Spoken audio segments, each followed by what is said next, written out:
Welcome back to the Nordic Championship. I'm Scoundrel, joined by Orcs, and we just saw Dusty dismantled by Frost. It was a slow affair until that fourth dragon, and suddenly the floodgates opened, and Dusty just ran away with it. Looked incredibly good, and finally able to execute when they're in a winning position. Yeah, I mean, they did have a game, but that was up against Nami mid, and that game was unlosable, but often finding themselves in favorable positions and then not being able to just end the game was the story of Dusty. But this one, they were up against staying opposition. Bifrost definitely challenged them, but they had a smart draft. They played around their lane advantages bot, and then in the setup for the team fight, they knew there's a lot of threat from this Lysandra, this Jarvan in the fights.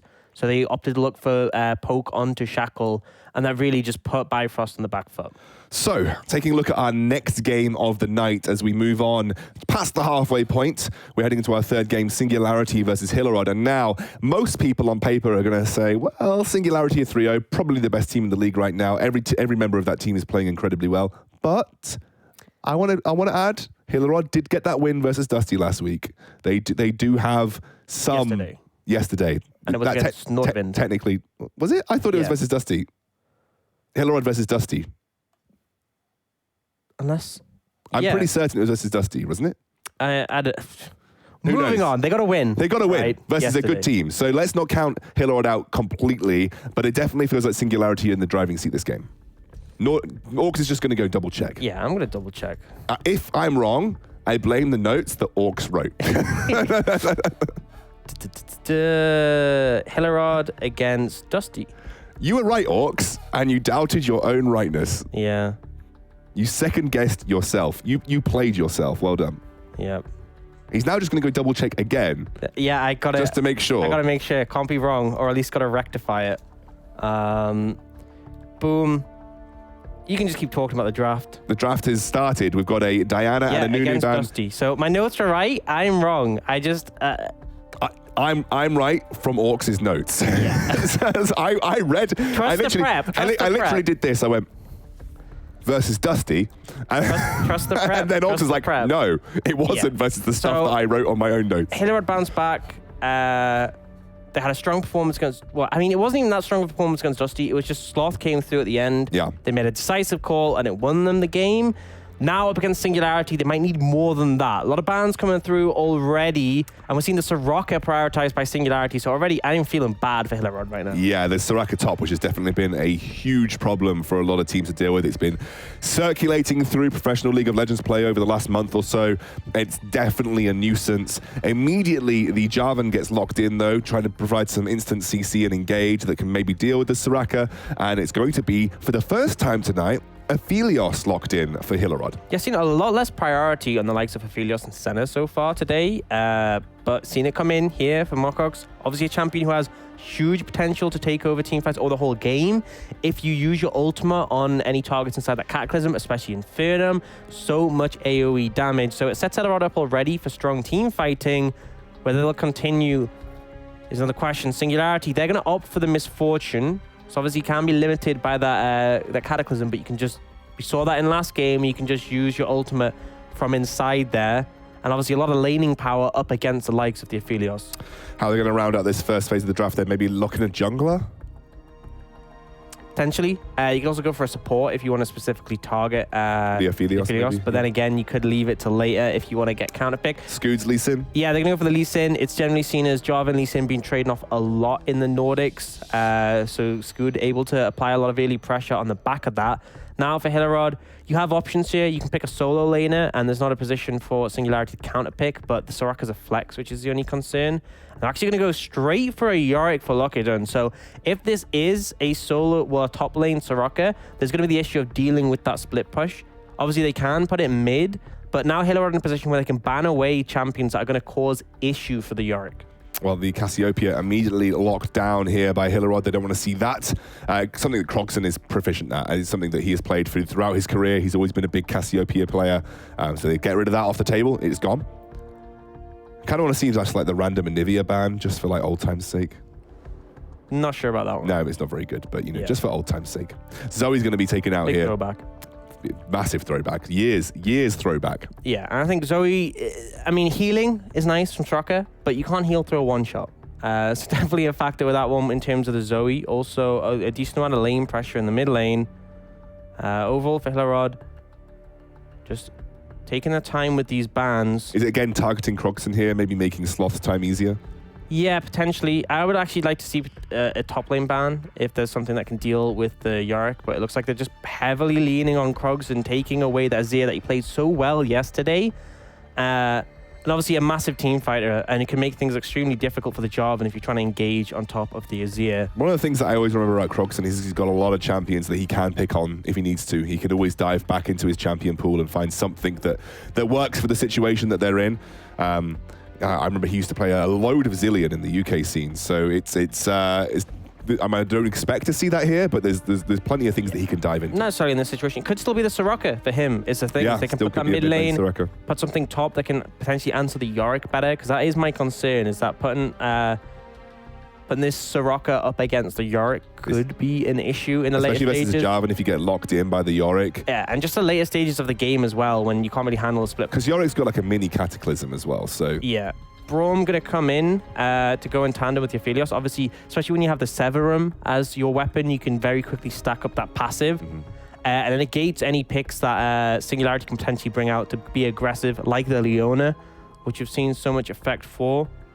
Well, Hillerød's actually, they've drafted this fairly nicely. They've basically said, we can essentially flex, well, at least we know what's going to be coming mid, or at least we can have a good guess at what's coming mid, so we can try and counterpick that with our final pick of the draft. However, the Irelia comes in, and that still doesn't give you too much information, because when Krogson, I believe, last had his outing at the European Masters, he was playing a load of Irelia. And we were also surprised, because it's something that he doesn't really play a huge amount of. It might even end up just being Soraka's support, and it's going to be the Kayle locked in here. Yeah, so a lot of flexibility coming in here. I think the big thing with the Braum pickup for Hillerød is it means you can safely take the Soraka in that lane. There might be concerns if you're up against the likes of a Leona or a Nautilus, but you're fine playing Soraka into the Braum. And it's like the game before, a range support in tandem with Misfortune against not very much engage potential. You can dominate that laning phase. Now, the Aurelia and the Kayle potentially flexes between those two lanes, both of which can do okay against a Yorick. If the Kayle scales up, she can actually wave clear pretty well and cleave the Maiden as well. And once you've taken it down, you can actually deal with them in the side lane. The Aurelia, however, it's something that Nilly did play yesterday, is formidable. And again, you can dash to the ghouls to get resets on your Q and build stacks up and look to trade pretty effectively with the Yorick. Well, it looks like it is going to be the Aurelia top and Krogson taking the Kayle into the mid lane. Kayle versus Corki. What does that matchup feel like to you? I mean, Corki's just going to have priority and win out in the early levels, both of which are looking to scale. I feel like Kayle works... I mean, she's obviously got a lot of strength if she can free hit in team fights, and she also works well in the side lane. So if Nilly starts to struggle in the later stages against the Yorick, Kayle can then be that answer. But Corki obviously is a massive backline carry. But the advantage of the Kayle is obviously you can provide that ultimate to keep key members alive. So if you think about the ideal engage for Hillerød, where Jarvan jumps in and cataclysms the likes of the Soraka or the Misfortune, you now have that Kayle ultimate to mitigate the burst. And usually with the Soraka, your ideal team fight is a slow one. You want the burst to sort of fizzle out and the Soraka can heal everyone up. Now with the Kayle, they can ensure that the team fight is usually going to at least last past a certain point, because whoever the focus is, you can buy them an extra couple of seconds with that ultimate. So we are jumping into game. The matchup looking pretty Singularity favored, but what do you make of the draft from Hillerød? Do you like the draft that they've come up with? Do you think it's something that is going to be decent in this matchup? I mean... I like the idea they've gone with. I like the concept they've gone with. I think they have strong team fight. They can keep their backline alive. But what do they need to do to win this game? Because we are just now jumping onto Summoner's Rift. What do they need to do to actually have a chance of winning this game? I think they need to get Locket done really strong on the Yorick. And then when he's a split push threat, and if Nilly's too weak, they may need to send Krogson up against him. At that point, you can start to look for big engages onto the Soraka and the Misfortune with no threat of that Kayle ultimate to counteract it. Whereas Singularity, they're going to have a winning matchup in the bot lane that's just going to look to crush. And Scoot, he's on the Lee Sin. If he makes this early game his, Singularity going to be in a very comfortable position. We're starting the game off then. Singularity versus Hillerød. Krogson is definitely going to have a shaky early game up against this Corki is going to be a rougher matchup for him, but like we said, he can scale really nicely. There is scaling on both sides, though. Really good scaling coming in through both of these teams. If you had to favor one team or the other, if we went to say like 35 minutes, who would you be looking at? If let's say the gold was even. It's a tough one. I think I just favor Singularity purely because of the Soraka over the Braum. I think Aphelios, MF, it sort of depends on how good the ult is for the Misfortune. Corki and the Kale, I feel like Corki outscales that matchup. I feel like although Kale has the ultimate, which is a huge factor, like she has to, I mean, when she's level 16, it's a different story, but even then she's quite short-ranged. Corki is such a powerful late-game champion, but it's just the Soraka. The Soraka is just going to enable this. Even if you are winning out in sort of the sort of DPS available to your team, Soraka is going to be a massive factor. My only concern is obviously the Jarvan. Jarvan can turn things around. If you ult your mobile carries and you're able to blow them up, that can be a big factor. So I'd say it's fickle, but I'm leaning towards Singularity right now. It's definitely going to come down to execution regardless of what happens here. And remember, with the likes of Singularity, they could very easily just pop off just through pure individual skill. We've seen almost every game from them so far has been excellent. So we're expecting some more of the same versus a team that really is middle of the pack, Hillerød, you know, middle of the pack to lower end of the Nordic League table. I think they just bounced back with their first win yesterday. And it wasn't exactly a decisive game where they were completely in control. It's interesting that we're seeing Sloth switch over to this Corki because so far he's been very focused on playing melee mid laners. We've had the Diana, the Kiana, and the Yasuo, but here he's playing something more scaling and that extra range, so less able to go aggressive on it. Speaking of aggression, nearly going for a heavy trade there. Yeah, speaking of that though, somehow PlayStation took a huge amount of damage and now Flipper heading down towards these Krugs. He was seen on a ward. I think he's just going to be able to back off. I know there's some free HP going on Soraka. Yeah, there we go. That's the one thing about Soraka. She's always got that ability to just poke and get some HP back in the lane. That's the big strength of her. And as a support, you put 3 points in the Q for the extra healing, and then you start to put points into your W so you can heal your allies. But essentially in the early stages, the slow regeneration is the big factor from the Q, and then you can transfer that over when you heal your allies. Krogson not having a fun time in this lane matchup right now with a range disadvantage, but that's Kale for you, not really a champion before 6. Yeah, absolutely. And Illy's actually taken the biscuits as well to give extra sustain in this lane, putting pressure on Lockadune whenever he can. He's dominating this matchup early, got a massive CS lead. Even when Lockadune picks up these minions here, he won't be in a good spot. And Nilly, because he shoved the wave in so deep, he's able to get off a cheetah recall here. He can get back in a lane by walking without burning his TP with an hyper advantage. But it looks like he wants to TP and then keep applying the pressure. And with Scoot on the top side of the map, there's potential they could look for a dive if Lockadune overstays. PlayStation immediately has to flash. Don't think they're going to be able to get that gank off onto the Soraka, and they will back off here. And then definitely telegraphed what was going on. Flipper's going to stick on a ward and just end up recalling, but PlayStation and Rege, they are just struggling a little bit in the early game. There's been a lot of pressure put onto them. Yeah, that's a big thing, not having the flash for the Soraka. We saw last game, the Misfortune Karma matchup, essentially unchallenged in lane. But here, if you get ganked, it definitely puts things in the back foot. And Flipper, he's set up a tent in the bot lane. There's wards here, but he just keeps walking down bot. I think he's aware there's a ward in that bush because he's waiting as long as he can. It's on Ermin to look for the engage on this Braum. If he lands a Winter's Bite, this is the go. He flashes. I think PlayStation just knows he's dead right here. They'll give that kill over to Moke. Yeah, the Gravitum on the Aphelios, a big factor for being able to land the CC. Top lane, heavy trades coming in. Scooter's here.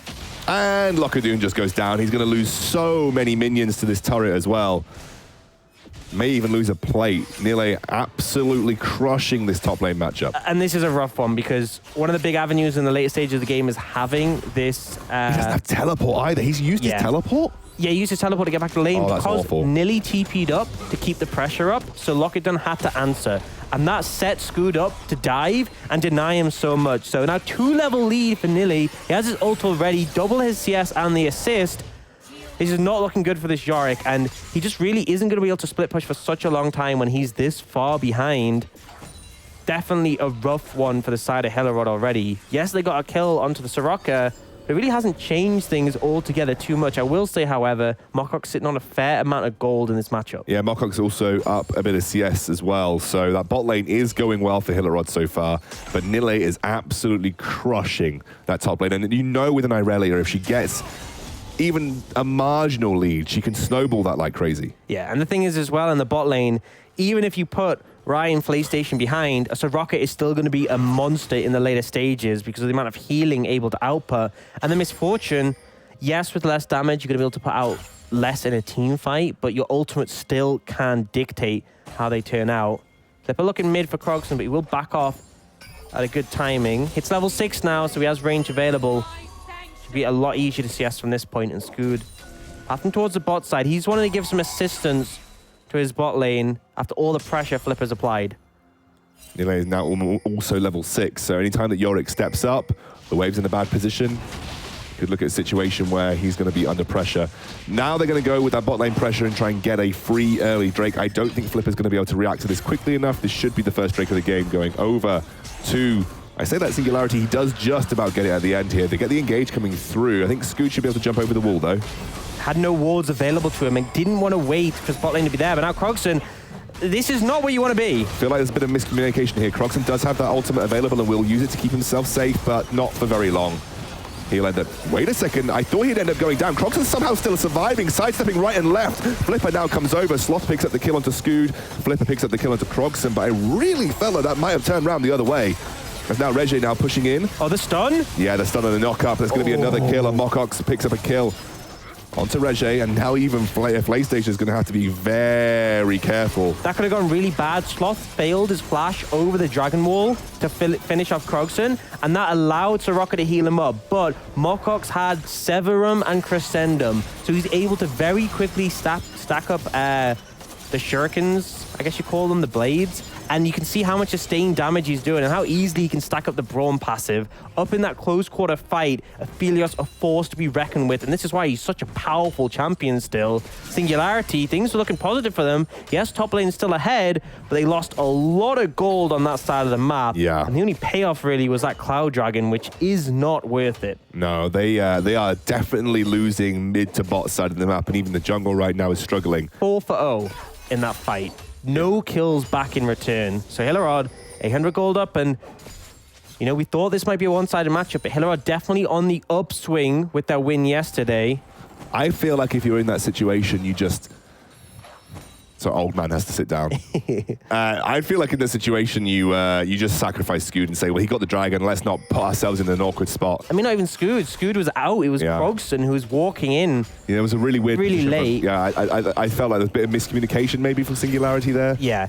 I think Scood was panicking because he had no ward, but at the end of the day, you just burn your flash and it's not a big issue. Flipper, however, he's looking with the package. Flipper doesn't have his ultimate, though. He is only level 5 and is taking a huge amount of damage here. And now Scood follows up. That's basically going to lose the Rift Tower. A great kick. And they're trying to put pressure now as Flipper gets a really good knock-up. Now in comes Mokox. He's doing a huge amount of damage. The Misfortune ultimate is doing work. And in the meantime, Nille absolutely tears through the entire lineup of Hillerød. And that is the top lane difference. That is the top lane advantage finally being picked up. Nothing that Lockadune can do. Absolutely disastrous. That lead thrown out the window for Hillerød. Yeah, Hillerød, that fight started to look in their favor, but as soon as the Aurelia turned up, it was easy resets on the low HP bars, and PlayStation managed to keep alive for long enough. They're just going to return bot. Yes, he lost place on the bot side. He's got red buff. He should even just get this all in. He's going to get this all in very easily. Nothing that Lockadune can do here. Doesn't even have flash to get away. And Nille is on a rampage. 4-0-2. The top lane payoff finally coming up big. Yeah, Nille just popping off here. So far ahead. 2,400 gold up on Lockadune. I think he's just going to be able to finish a Triforce here, or close enough. Not quite, I believe, with that much gold, but so much damage already picked up. He has the tier 2 boots now and the Phage. He is monstrously strong. And Hillerød, you're only ever going to win team fights if you play away from the Aurelia. She is so powerful, and to make things worse, you have the Soraka healing to keep her alive for longer, and Krogsson's ult. So even if you try and burst the Aurelia in a 5v5, no guarantee it will work. But also what we saw off the back of that is the fact that the Rift Herald got delayed, so the potential to snowball from that bot lane pressure has now been essentially stemmed. They've managed to add. I was trying to think of a word that now I've just completely forgotten. I should know because I was a doctor. The thing where you tie around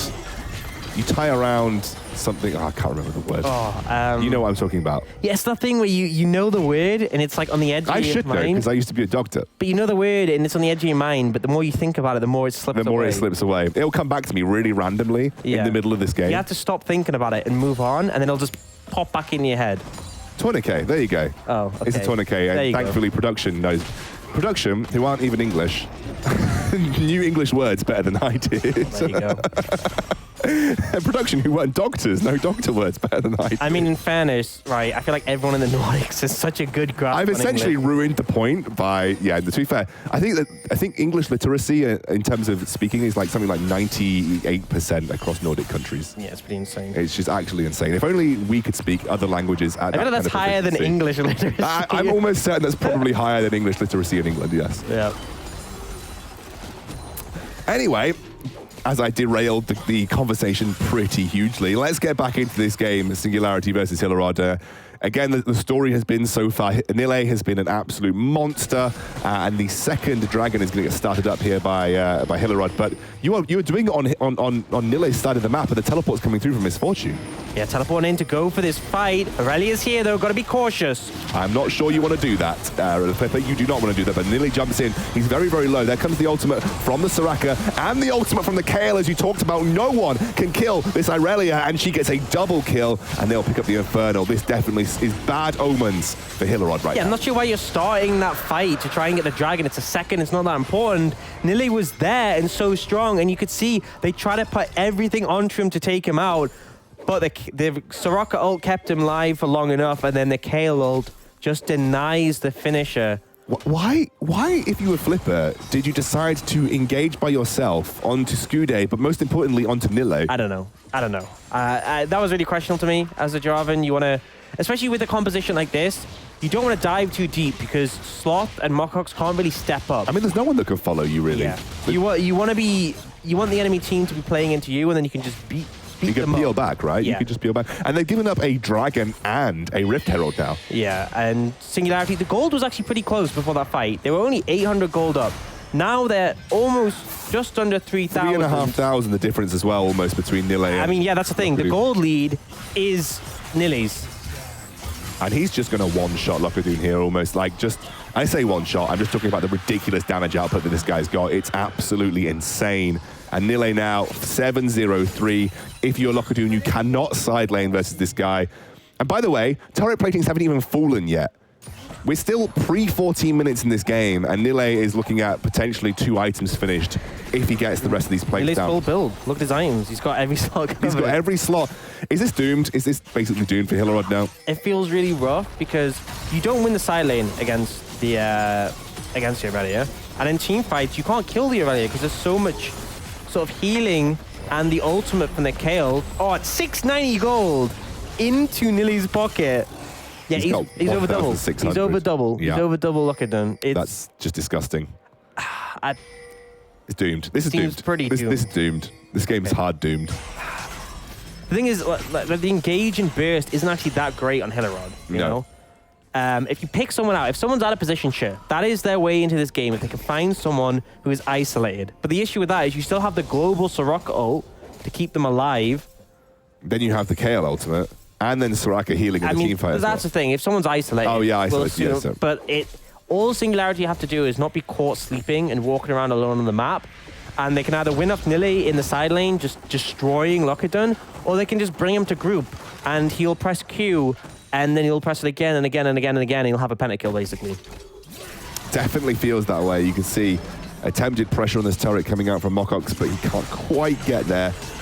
And they'll be able to clear this wave out just before the turret goes down. I think Nille's next item is sort of going to establish which direction. If it's Ravenous, then he's just going in, right?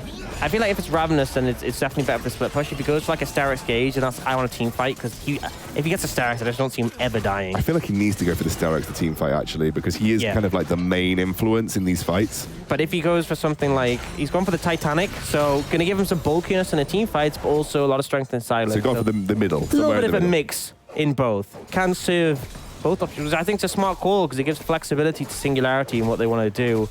So that's second item completed for Nilly. And look at him. He's not even completed the second component of his Triforce. Yeah, and in Triforce feels pretty bad now when you're this far behind in gold as well. And that's one of the issues as well, is that your first item is the same as Nilly. So when you're just down in gold, it's a massive difference. I just don't know. Lockerdin's probably telling his team there's no way I can even sit under turret versus this guy. He's just so ridiculously far ahead. And it looks like that they're actually going to switch Sloth up to the top side of the map. I don't think that's better. No, because Aurelia is incredibly adept at closing distances. But at least Corki has the wave clear, so that is a factor. Goes for the ultimate. Sloth immediately jumps away. They actually get a kill on the PlayStation. And again, fights without Nile probably go in favor of Hillerød. Yeah, I think so. And I think a big factor as well is that if they find someone isolated, and the important one is taking out the Soraka. Obviously, you know, you have the wish available to assist anyone else, but if it's on you and you're CC'd, you don't get a chance to use it. So good pick on the PlayStation. They just need to repeat that. Right now, they're looking towards a dragon, which spawns not too far away, but Nilly, he's looking potentially for an all-in. 2 levels up on this Corki as well. And Corki, another Triforce builder, just sitting on that. Right now, Sloth's just handling the waves, and looks like Hillerød potentially setting up the dragon. They want to deny this one. We talked before about how the third dragon, it essentially puts Singularity on Dragon Point, but the next gets the soul. Very difficult to hold up against. It's the mountain soul as well, right? So that on an Aurelia, this Fed, is going to be disastrous in teamfight situations. I mean, I don't even know if the game's going to go that long right now. It plays into the Soraka in the fact that you want slower teamfights for the healing to come in. I mean, even the Kale and the Aurelia as well have a lot of sustained damage, so it serves Singularity extremely well. Right now, though, you can see he's walking from base, and the rest of Singularity grouped up, but Krogson... I'm not sure why Krogson needed to step that far forward. He actually just burns his ultimate immediately. They just needed to wait for Nile to get here before they even stepped, out of position. Yeah, if Hillerød are going to win this team fight, it's on the back of them not having Kale ult, but it looks like even with that down, they're hesitant to contest this. I mean, I would be. You know that Nile's moved down. I mean, this guy is going to one-shot your team almost. Kick comes through just to secure the dragon. They're going to get the third one of the game, and that sets up a Dragon Soul in the future. No team fight going to come through here. So risky, so hard to go for. Krogson has been overextending a little bit and been a bit over aggro in previous games, and he has got punished there, but overall not really going to change the state of the game. He still holds his flash, Singularity still get the dragon, still have a 4,000 gold lead. Sloth on wave clear duty versus Nile. Nile struggling to find too many opportunities to find Sloth in the 1v1 just because Sloth playing so defensively, but that's kind of how you have to deal with him now. You just have to say, okay, I mean, there's absolutely no way that we could put Lockerdun in the matchup versus him. So we've just PlayStation again. That's who they need to pick, but he is playing pretty respectfully. Doesn't want to step up too far. He knows as long as he doesn't die, Singularity in a comfortable position and the side lane so dominant. I mean, yes, Sloth has good wave clear to thin the wave out, but if Nilly lands either the ult or the stun on him, he's essentially just going to get blown up. He's got his flash, though. 3 levels up now on both the enemy solo laners. Yeah, it's just disgusting how far Nilly is ahead as well. He's just got a wave to work with as well. There's 2. Jumps over the wall. But again, he's not really finding too many opportunities. He's just trying to buy time or apply pressure so that the rest of his team can get some work done on the rest of the map. Yeah, and a reset coming out from Hillerød means Singularity have an opportunity to damage this turret. They're not going to overstay here with the engaged potential, but definitely here in this mid tower. I think once the mid tower goes down, you can threaten a lot more. You can push deeper, establish a better line of vision, and that means if Nilly wants to push up and threaten a dive, he's more comfortable to do so. But right now, if he goes for it, there's no guarantee he's going to be able to escape. Lockerdun heading down towards the bot side of the map. It's going to be the Rift Herald again being focused. Maybe Nile rotating for that, but it's resetting. It's resetting, yeah. I don't think they're not going to get it. But it's going to die in the Baron. It's going to die, and the Baron's going to spawn anyway. They're never going to get enough time to do it.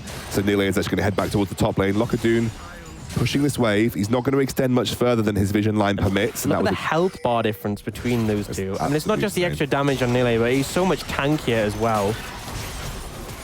You can see, though, that team fights without Nile look very good. Oh my God, they just killed Reggie as well. That's absolutely disgusting. Just not respecting the all-in potential from the Aphelios, and the fact that he can keep switching between those weapons, use the Calibrum to get an extra proc at long range, and Fry was too reliant on the healing of Soraka. Remember, there's an Executioner's calling for the Aphelios. Good cage, good cage. Yeah. Oh, the engage comes in the mid zone. Krogson has to use his ultimate to keep himself alive. However, that is Nile teleporting in. There's a good kick from Scoot as well as a great stopwatch to keep himself alive. Nile just trying to find the best opportunity to jump in, but unfortunately he cannot. That's somehow Krogson trading 1-for-1 with Sloth.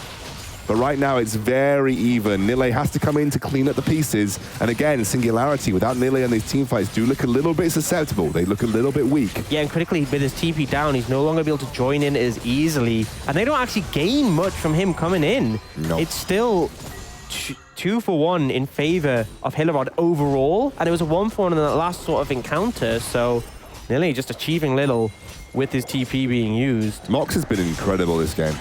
Mockrock's so good on this Aphelios. He's been the shining light in terms of output in these team fights for Hillerød, and showing you the power of Aphelios in general, to be honest with you. Yeah, has now picked up the Phantom Dancer, so a little bit extra protection from Nile if he decides to dive on him, who now has a Sterix gauge.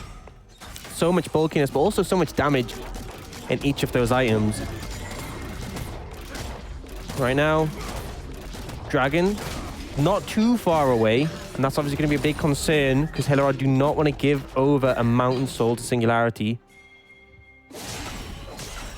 It's going to be coming up in the next few minutes. It is something that obviously Hillerød are going to have to play around, and I believe that's why Nile is staying on the bottom side of the maps, because he doesn't have teleport, and therefore he just needs to make sure that he is ready and willing to go for that dragon fight, because they need him there for it. They sacrifice whatever they need to on the top side just to make sure that they find a fight with Nile in range to join and have an impact. Yeah, and it's 40 seconds until the dragon spawns. You can see both teams trying to fight for mid priority, but Singularity already have the vision control on the bot side of the river, so this does favor them.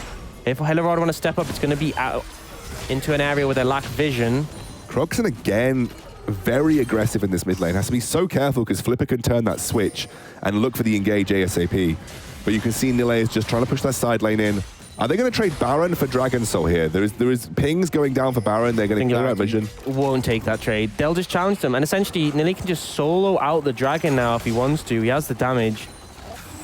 It's really difficult. If this Dragon goes over to Singularity, Hillerød's chances are looking extremely bad. And all they have to do is stall them. The make it rain, the silence coming out. Flipper, you're not even close. This Dragon's gone. Yeah, there's nothing that they can do. Maybe a little bit of overzealousness from Hillerød looking to try and put pressure on that Baron, but they just could not contest. It's not even like Yorick could face check and try and find out what was going on, because Hillerød is just so far ahead in that matchup right now, and the Dragon Soul gets completed. A Dragon Soul that works so well with Soraka, but also is going to benefit the Irelia diving into those team fights as well.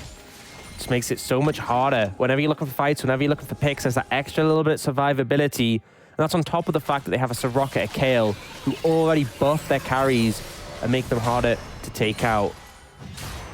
Hillerød, chances definitely looking good now. 4,000 gold down. It's been pretty quiet, though, apart from some of those neutral objectives going down. Obviously, we had the absolute floodgates of Nile's early game, but it's been very quiet since then. Well, I think Singularity don't want to overstep, and they're happy with Nile in the side lane, but Hillerød, they've got to be so cautious. I mean, one bad fight where Nile joins and just cleans up is going to go extremely wrong, but I think Singularity recognizing a lot of their goal lead is on that Irelia alone.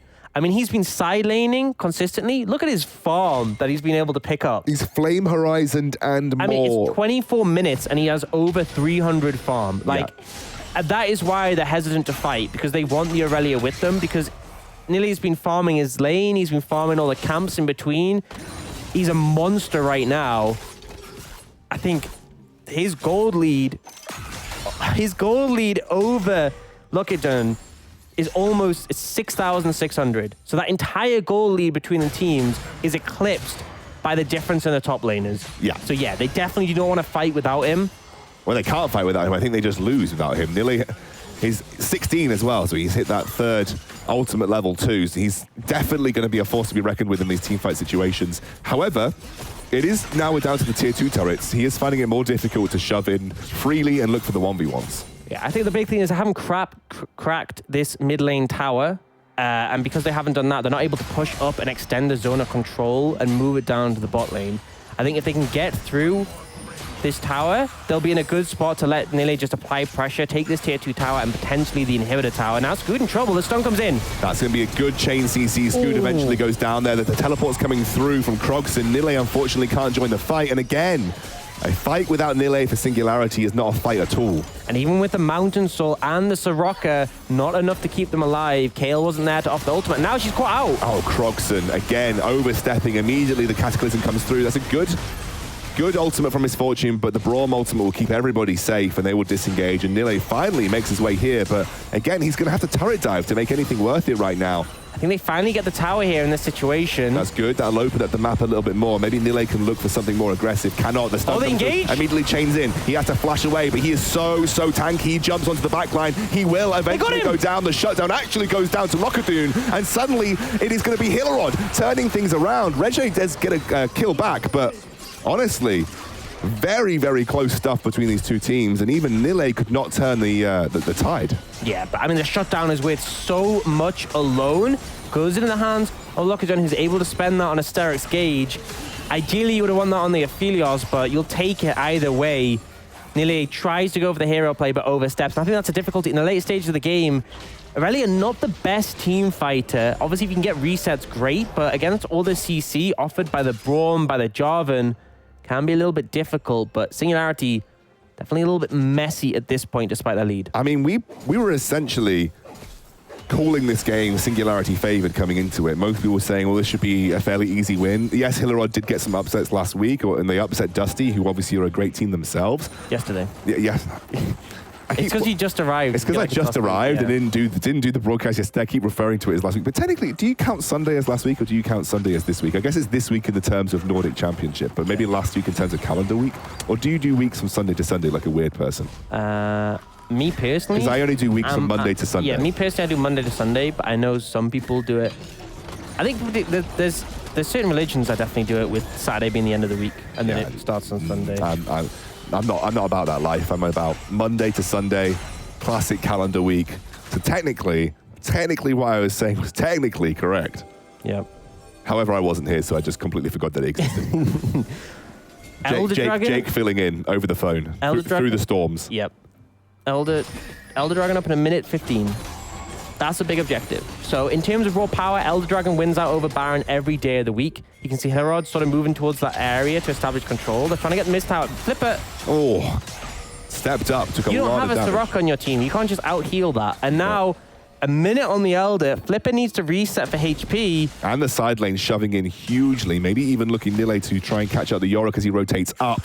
Have to keep an eye on that as he jumps into Locadoon. Locadoon tries to keep himself safe, but I think, realistically, this is going to be Locadoon going down. And Sloth somehow took a huge amount of damage in a trade versus Krogson. They're going to get 2 turrets off the back of this and maybe even get a free Elder Dragon too. It would be a big contest. It would be a lot to ask, I think, for Hillerød to take a good fight in the Elder Dragon area right now. Well, it's 30 seconds till the dragon spawns and TP is up on Locadoon, so he can join the fight. The problem is they don't have someone to deal with Nile in the side lane, and on top of that, they don't have vision control around the dragon anymore. 17,000 gold already on Nile. He's so strong. Level 18, eclipsing everyone else. If he joins the fight, Hillerød's hopes are very low. I mean, he's level 18 to level 13 on Mox. I mean, even no matter how well Mox has been doing, if Nile gets a good setup, he just one-shots that guy. Yeah, absolutely. And the Baron setup's coming in. Nile's looking for a flank. They want to walk in and contest it. You do not want to give Elder up. Package available for the core key. But Nile is on the flank. No ult, however, for now. They're actually going to have to disengage. I think that's a good disengage from Singularity, and now that allows for a setup for Nile to come in at the right time. They're actually going to go straight onto this Elder Dragon. Locadoon's going to get over the wall. They've tried to split this up, and I don't think they've got the damage to burn this as quickly as they think. That's going to be a jump in from Scoot, and immediately it's going to be Nile jumping in with the ultimate. They're going to get a huge amount of damage. They're going to get the kill onto Mox. He's already gone down. This should just be the free Elder Drake. The split and disengage from Hillerød is all that you need to know about their hopes in this game, as another big objective gets taken by Singularity. And I feel like now you just head straight over to that Baron. If they try and contest, the game is over. The Elder Dragon teamfight on top of the Mountain Soul with an Aurelia this strong. Very easy to execute. Singularity, there won't be a contest on this Baron. And at that point, this game is theirs to lose. I think Singularity have finally got a good grip on this game now. It didn't feel like they had a completely solid grip because they were relying so heavily on Nille. And again, in that fight, it did feel like Nille was the driving force. But when your top laner is level 18 to the opposing, level 13 of the AD carry, you have to have him there for these big fights. I mean, normally in games when someone has a massive lead in the early game, it's not as relevant as the game goes later on because let's say they maintain the gold at say a 2,000, 3,000 difference. That becomes less important as the game goes. Yeah. Nille had double the gold of Lockerdon, right? He's kept that up. Even though Lockerdon's at, right now, 10,000 gold, Nille's at 18,000, so not quite double, but pretty close to it. His gold lead has just kept growing and growing, and he's now full build. He has Mountain, he has Baron, he has Elder. This is as strong as this Aurelia is going to get. And Croxon is also 17, nigh on 18 too, so... Yeah, and that's the one caveat that I'll say. If Singularity somehow, it seems almost impossible, but if somehow they manage to botch this, then Hillerød, they know that Nille isn't getting any stronger from this point onwards. Regarding everyone else in the team, though, Croxon is, Rai, and PlayStation, they still are, so... I've been saying Regé, is it Rai? Yeah. I'm an idiot. Thank you for correcting me. For some reason, I just kept reading it. For some reason, whenever I read, like... I mean, it looks... As an English person, I thought it was Reggie, but it's more like... Rai. But Rai. Okay. Right? But at least I know for future. I'm probably butchering the pronunciation. I butchered all my Twitch pronunciation. chat's probably like, what are these guys saying? But regardless, what I'm saying is Singularity in a very good spot to take this game. Nille trying to push up with the Guardian Angel. Adds an element of safety in that tower getting chunked out by the double cannons. Oh, Nille's just absolutely monstering through. Nothing they can do about it. As the Baron pushes on, they're going to get the first inhibitor of the game. I don't even know if Hillerød can contest here. Minion waves dive up. Going to be another inhibitor turret going down as Croxon just cleaves the wave into non-existence. They even lock Croxon up.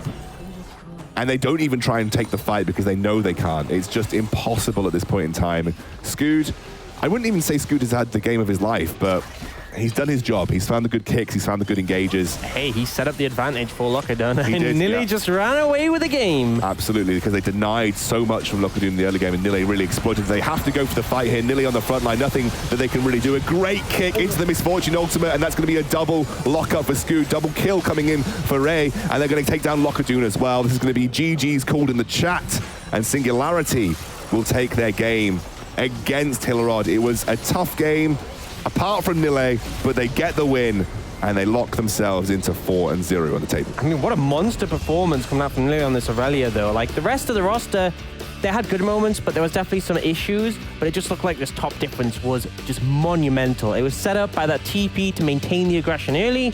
The gank came out from Scoot, and then from then on, the game was just run away with. The fact that he kept so relevant in farm, only went down once when he joined that team fight, and it was a little bit rough towards the end, but he just seemed unstoppable.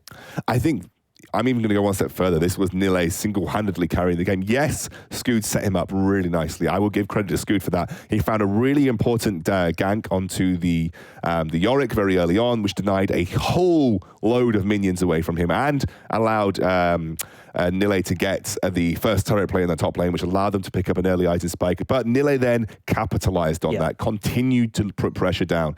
This was a game about Nille. Nille carried this game on his back.